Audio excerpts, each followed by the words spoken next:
I tell people, I've got good news and bad news for you. Which would you like first?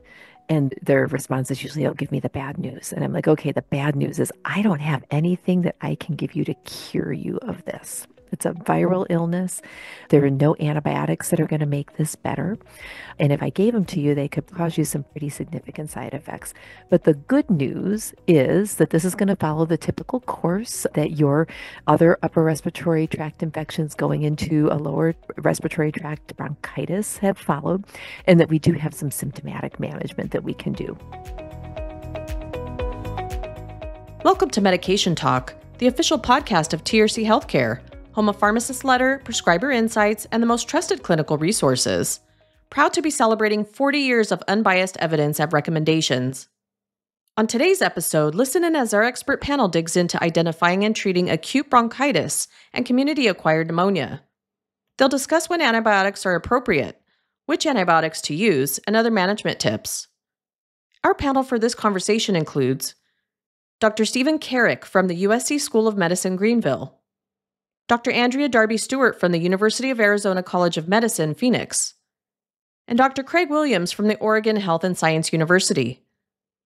This podcast is an excerpt from one of TRC's monthly live CE webinars. Each month, experts and frontline providers discuss and debate challenges in practice, evidence-based practice recommendations, and other topics relevant to our subscribers. And now, the CE information. This podcast offers continuing education credit for pharmacists, pharmacy technicians, physicians, and nurses.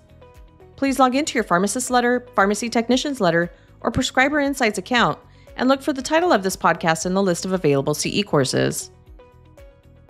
None of the speakers have anything to disclose. Now, let's join TRC editor, Dr. Sarah Clockers, and start our discussion. We often refer to acute bronchitis as a chest cold, and this is where the inflammation and mucus in larger airways of the lungs often will see bronchitis in addition to URI symptoms, or symptoms may shift and bronchitis may follow an upper respiratory infection. Acute bronchitis is usually viral. Rarely is there a bacterial cause. The lung inflammation and mucus can lead to coughing with or without sputum or mucus, chest soreness, headache, fatigue, and these symptoms can last for weeks. They can also overlap with other health conditions. And Stephen, can you comment on other respiratory illnesses we'd want to rule out for patients with bronchitis symptoms? Oh yeah, during viral season, flu, COVID being the most common one. Pertussis still, it's out there. We hope that all of our patients are getting their vaccines, but we know there is some hesitancy with receiving certain vaccines and boosters in some of our populations. So there's certainly some to keep in the back of your mind that requires some additional testing to make sure that clinics have access to. But flu, COVID, RSV probably being the big ones to think about as viral pathogens. And then we think about other forms of potential pneumonia that could be causing patients ongoing symptoms, especially if they have fever, really productive, maybe bloody, purulent cough, really bad shortness of breath. Maybe they're elderly, have other comorbidities like heart failure, COPD, diabetes, in which case we really want to be mindful of potentially a community-acquired pneumonia, whether it's something like strep pneumo or even some of our more atypical pathogens like mycoplasma, but being very mindful of those things. Fortunately, we have some rapid tests for things like flu, COVID that can give us those answers pretty quickly, but definitely using a lot more of our clinical gestalt and whatever labs that we have available to us, whether it's inflammatory markers like procalcitonin, CRP, ESR, chest x-rays, CBC, stuff like that, just to help guide us through those patients that may have something more complex than a viral pathogen or a viral bronchitis, but maybe something more significant or severe like a community-acquired pneumonia. Thank you. That's a great overview. So Craig, can you comment on when should we refer folks to a prescriber? What would you tell, say, for example, a pharmacist to look for and have patients follow up right away? Yeah, and it does kind of depend a little bit on the setting. So if you're in an ambulatory setting and have access to things like chart notes and labs and can know a bit more about the patient, it does make it a little bit easier. In the community setting where you might not have access to those or don't know baseline comorbidities a patient may have, it does make it a bit tougher. But what I'm really looking for are signs of, is this progressing to pneumonia? And then even among pneumonia, we have kind of mild, moderate, and severe categories. But what I'm worried about is pneumonia for a patient, which, for us means the infection is spread from just the air tubes into the actual lung parenchyma. And that can become severe fairly quickly. And pneumonia in our older at-risk adults has an incidence certainly of mortality as well as morbidity. So what I'm looking for is signs of pneumonia are against a bigger infection. So we think about our SIRS signs. So if I know their temperature, if they're febrile, that's pretty uncommon for bronchitis, much more common in pneumonia. If I have access to their labs in the last 40 hours, if you have a white count above 10, that's much more likely pneumonia. That's very rarely bronchitis. And part of it is too just kind of a bit of a gut check. If the patient's there in your setting, sick pneumonia patients look really bad, and otherwise healthy folks with bronchitis, they have a cough and maybe a bit of sputum, but they don't look that sick. So, for our experienced clinicians in all settings, you can somewhat trust your gut, but I'm looking for objective signs that this patient really looks ill. And for pneumonia, again, the big ones for us are fever, white count if I have it, and then if it's progressing, a rapid respiratory rate and a low blood pressure, but that's not going to be available in all settings. Great, thank you.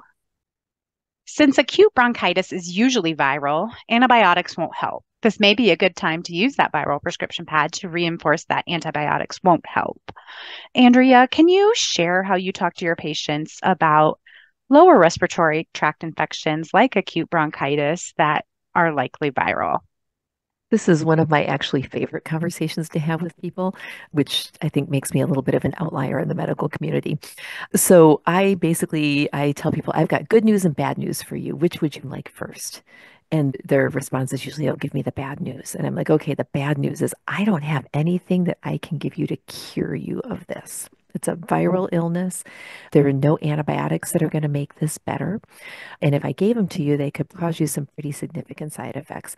But the good news is that this is going to follow the typical course that your other upper respiratory tract infections going into a lower respiratory tract bronchitis have followed, and that we do have some symptomatic management that we can do. And for that, I want you to rest. I want you to treat yourself to some chicken noodle soup or whatever has been appropriate for you and is the thing that in your family has made everybody feel better when they're feeling poorly.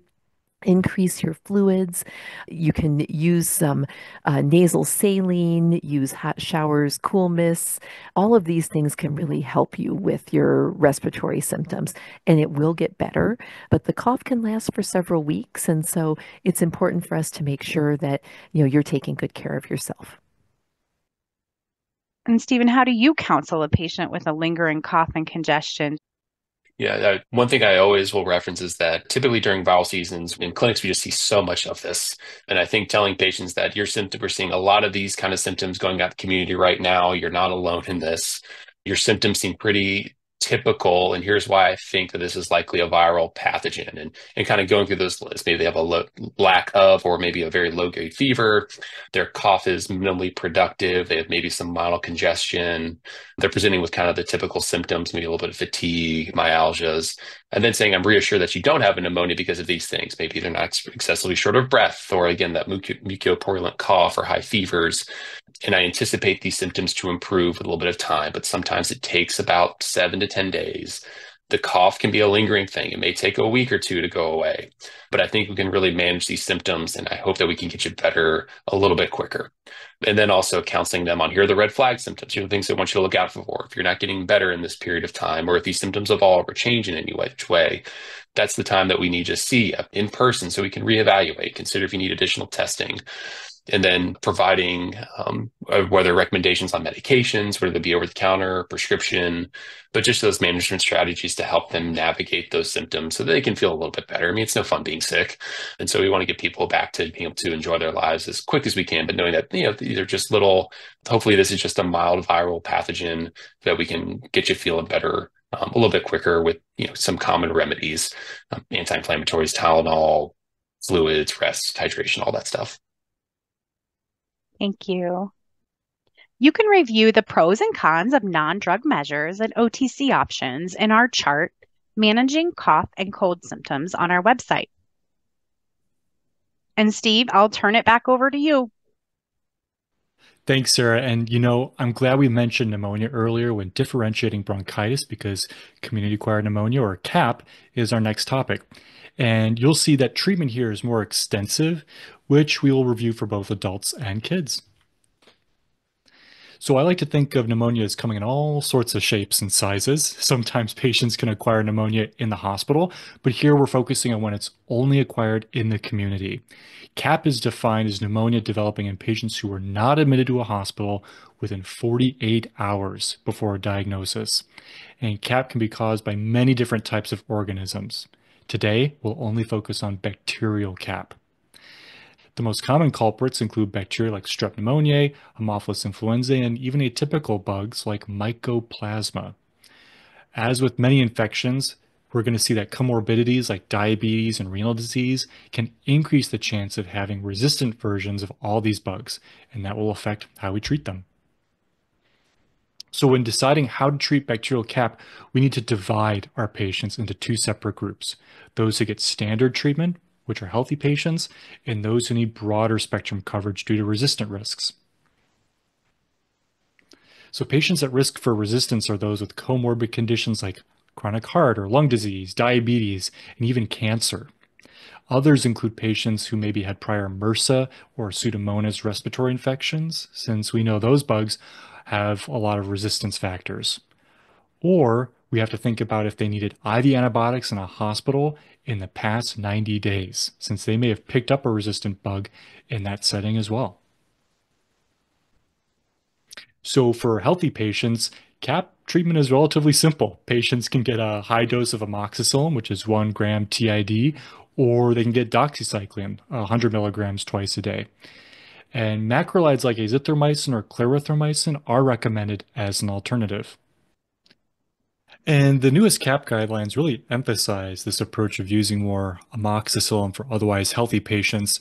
Stephen, are you using this a lot in your practice since these guidelines came out? Did you see a shift after that? Um, I personally do. I mean, I'm always a big fan of with, especially if we're treating any bacterial infection, just keep it as simple as we can. Amoxicillin is just kind of the most, for me, the most basic antibiotic, and I think it works really effectively. And I think that's what the guidelines for what suggested, right? Still seeing, I think a good bit of macrolide used for especially presumed pneumonia, but I do worry about kind of the emerging resistance to that antibiotic as well. In my own clinical practice, it's usually amoxicillin.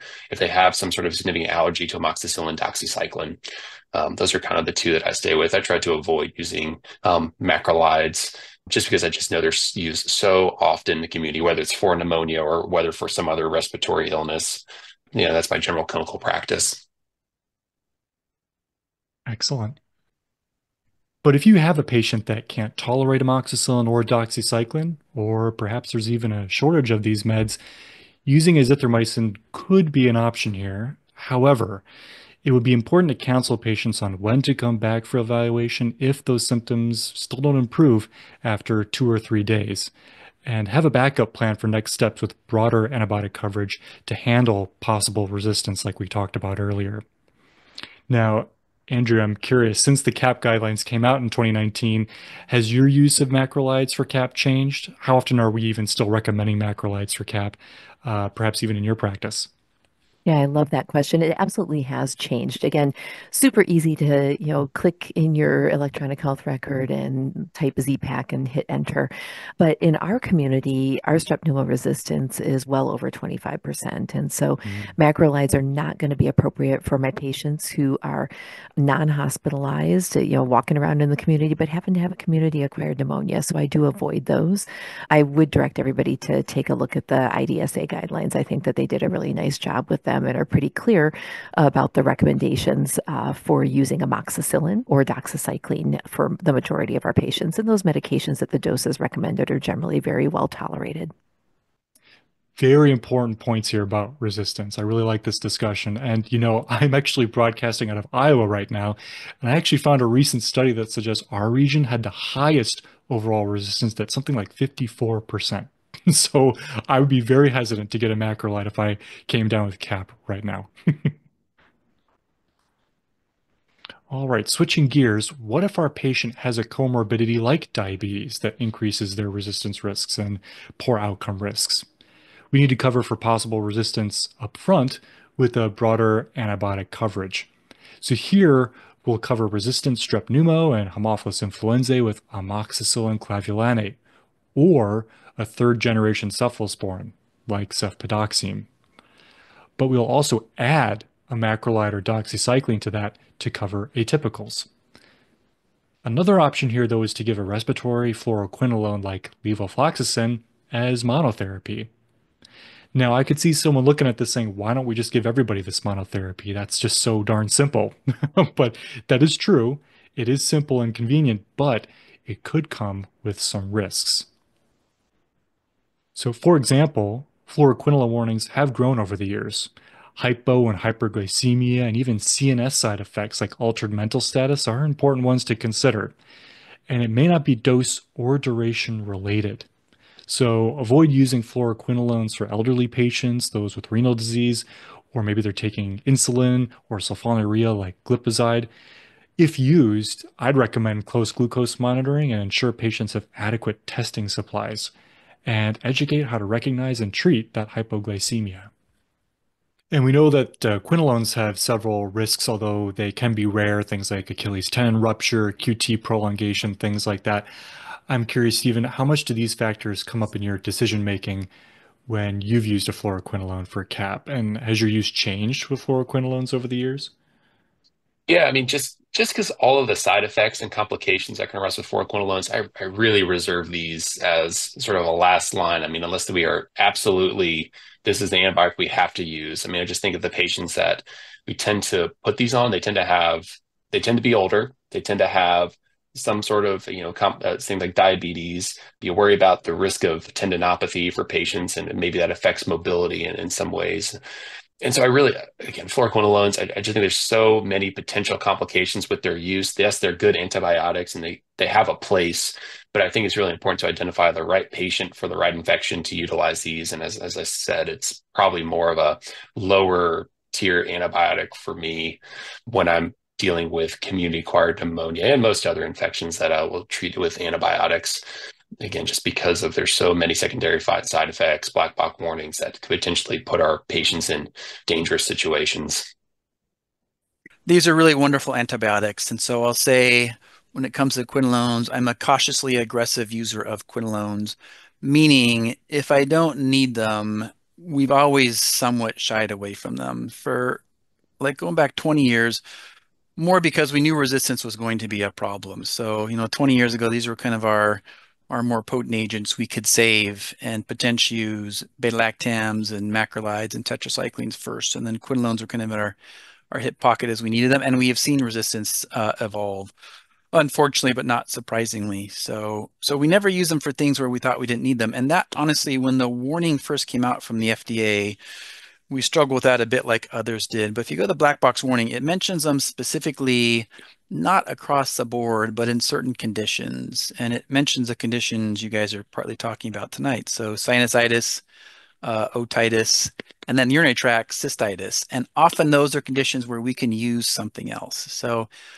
we kind of took the FDA warning in stride because we already were tending not to use these agents if we had something else we could pick first that we thought would manage that patient. And yeah, for things like otitis and cystitis, I've got better other options. I don't need to risk the resistance of giving that patient a quinolone.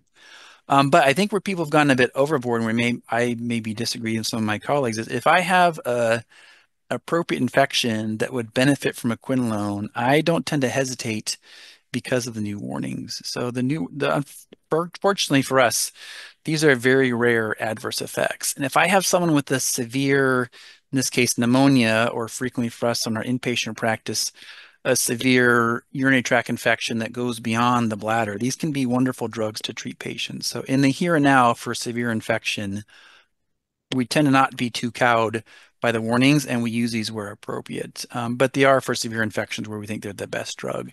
And for other infections, we're happy to use other first-line agents, which are safer. These side effects, while rare, are real, and we didn't really appreciate that until we started getting a lot of post-marketing surveillance of these drugs. So these are not adverse effects that come out in smaller randomized trials of 200 or 300 people, but they clearly happen. And we actually know, going back into the FDA approval databases, in the animal studies, some of these things came out. If you give super high doses of quinolones to animals, you can see some of these observed side effects. So there's underlying mechanistic reasons to believe that they're true.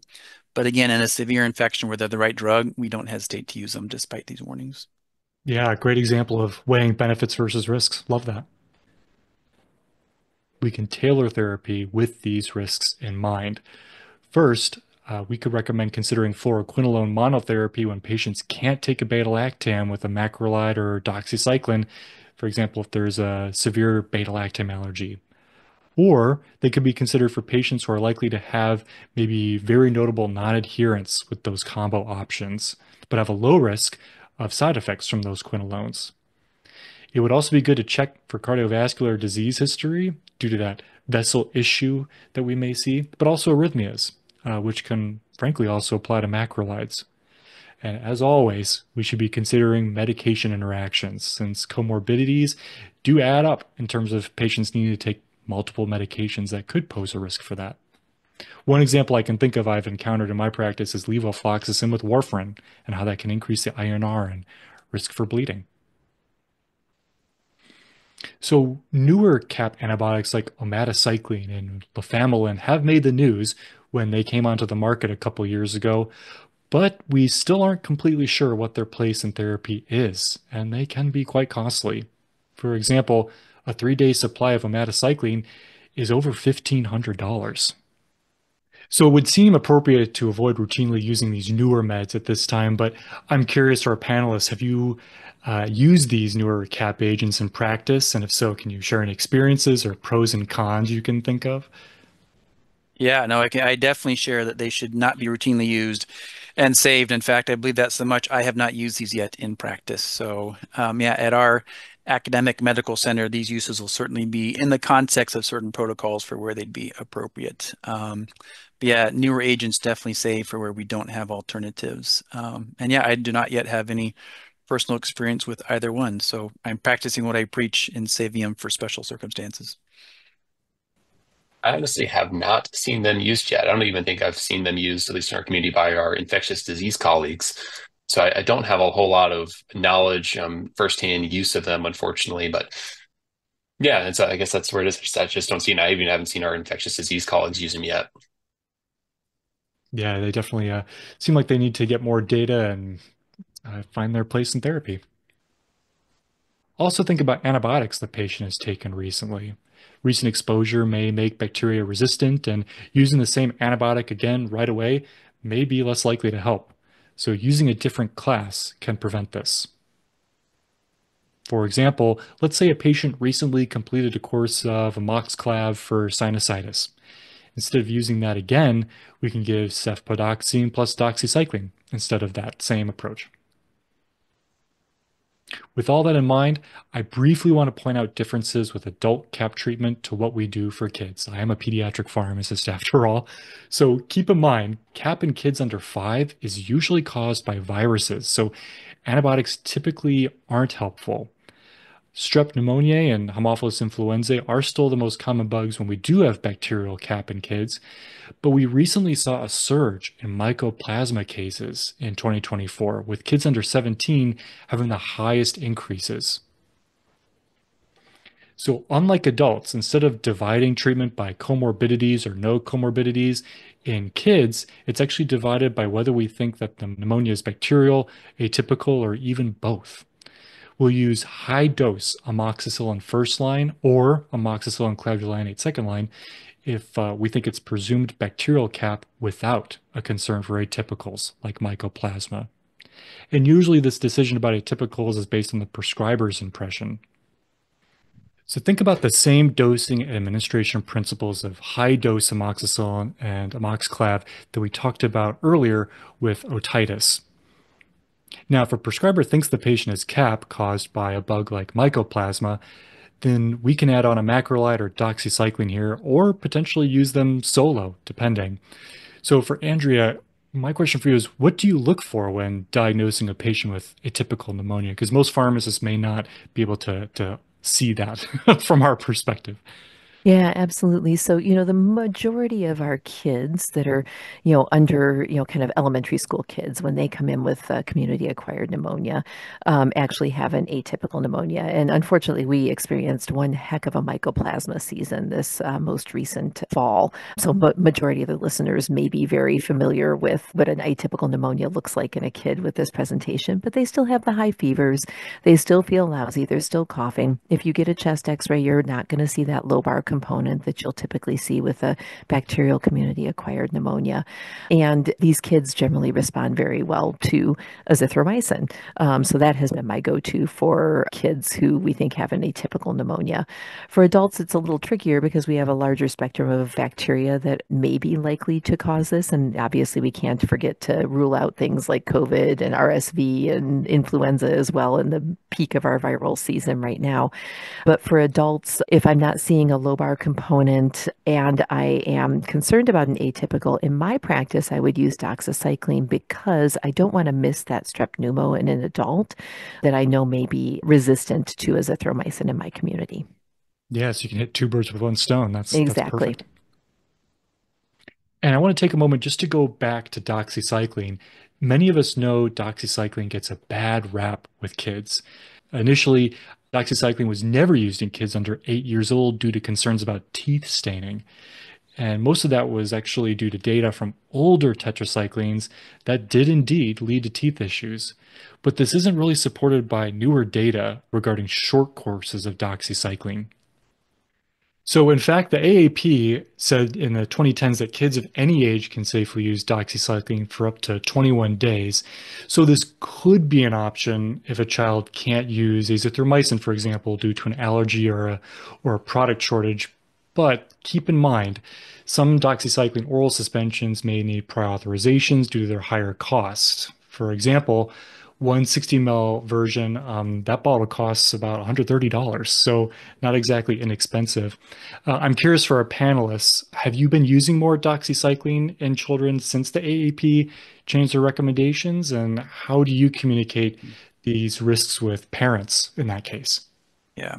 Yeah, no, it's a great question. And working with family medicine, we definitely have pediatrics as part of our practice setting. And so it's been a slow evolution, but it is fair to say we should not paint the tetracycline warnings across all the drugs. And it was reassuring to a lot of us that doxycycline is potentially available as an alternative. But say there's still a lot of inertia against this and a lot of concerns. And if we do have alternatives, I'm not seeing a lot of change yet in our practice patterns, but I think the AAP was right in that change. And it's nice to have this alternative, but I think it is going to be a slow evolution. So I'm not seeing a lot yet, but we know that it is an option for kids now. And it is nice. It's very nice to have that in the guideline.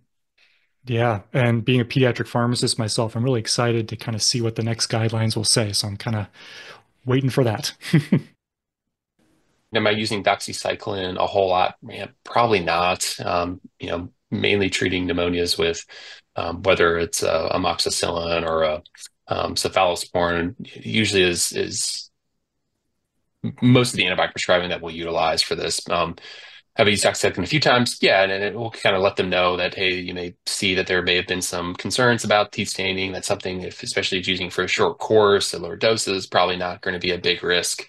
So I think it'd be a fine antibiotic to use for this, especially when you think about, how you want to worry about rates of resistance to things like azithromycin. And so it has a place. Do I use it a whole lot? Probably not, but I think it's becoming more common to be used for those patients that it's indicated for.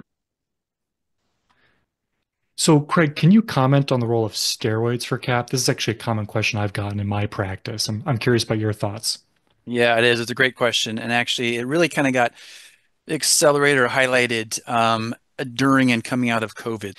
It's become a complex question, but it's easy on the ambulatory side when I get this question from my ambulatory colleagues, a definite no. And it's a maybe yes for severe inpatients. And it's a fun debate to have when it comes up in the hospital setting, but generally not outside of the ICU setting. We're generally not using steroids, even in the hospital.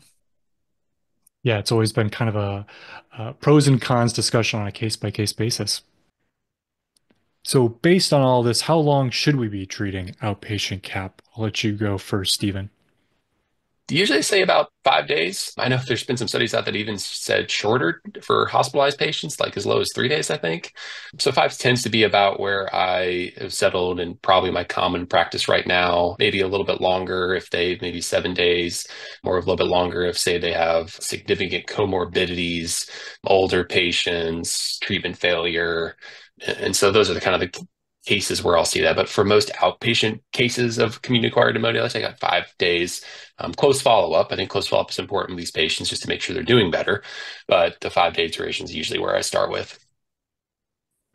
I'd say for the last decade, we've been doing what we can to kind of shorten durations with the one qualification that if you improve in the time course I expect you to improve in. So, the lungs are nicely perfused, and if the antibiotic gets there and does what it should do, we generally start seeing patients feel a bit better even on day 2, but certainly by day 3. So we're going to give you kind of 48 hours to hopefully start looking better. And if you start looking better in that 48-hour time period, then we've been kind of a 5-day duration organization for quite a while, and the guidelines kind of endorse that.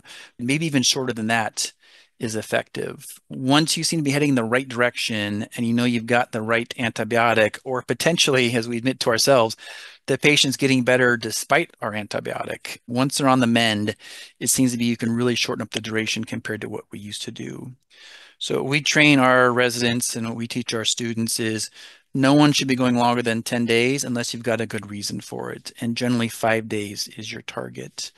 The exception would be if I'm not getting better in that window, and we definitely have that come up. So patients that have really severe underlying lung disease, patients with obstructions, underlying lung cancer, and there can be times where it almost becomes like treating abscess in the lungs rather than attritional pneumonia. So if we're not seeing that nice time course of improvement, we're going to need to extend. And that generally, if you're not looking better within 72 hours, I'm not going to be stopping your therapy at 5 days. But again, a good clinical response within 48 hours, that 5 days is still our target. And maybe in the future, it'll be even shorter. We'll see how the studies evolve. Yeah, with the trends and how they're going. And this is such a low-hanging fruit in terms of stewardship for pharmacists. This is one of the first things they look at a script for really any antibiotic, and we can really take some great actions to curb excessive antibiotic use. Very important points there. Thank you. And any final thoughts from the group before we move on?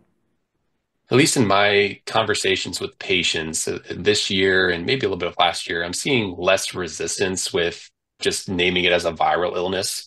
And the conversations regarding antibiotics have not been as confrontational, I guess I should say. So I don't know if there's a lot of information that's going around, or if people with COVID or just like have kind of accepted just the nature of viruses, given that's what we were, was just in the front of our mind for any illness for the long period of time. So hopefully it represents some maybe cultural shift. I know I still get a lot of patients that are like, I need my Z-Pak, I need my amoxicillin, I need this or that. But at least this viral season, I feel as if I've had to do less counseling and more patients on antibiotic stewardship, and more patients have been pretty receptive to watchful waiting, delayed antibiotics if needed, utilization of prescription medications to handle symptoms. So for me, that's been a good thing. We hope you enjoyed and gained practical insights from listening into this discussion. Now that you've listened, pharmacists, pharmacy technicians, physicians, and nurses can receive CE credit. Just log into your pharmacist letter, pharmacy technician's letter, or prescriber insights account and look for the title of this podcast in the list of available CE courses. On those websites, you'll also be able to access and print out additional materials on this topic, like charts and other quick reference tools. If you're not yet a pharmacist letter, pharmacy technician's letter, or prescriber insight subscriber, find out more about our product offerings at trchealthcare.com. Be sure to follow or subscribe, rate, and review this show in your favorite podcast app, or find the show on YouTube by searching for TRC Healthcare or clicking the link in the show notes. You can also reach out to provide feedback or make suggestions by emailing us at contactus@trchealthcare.com. Thanks for listening to Medication Talk.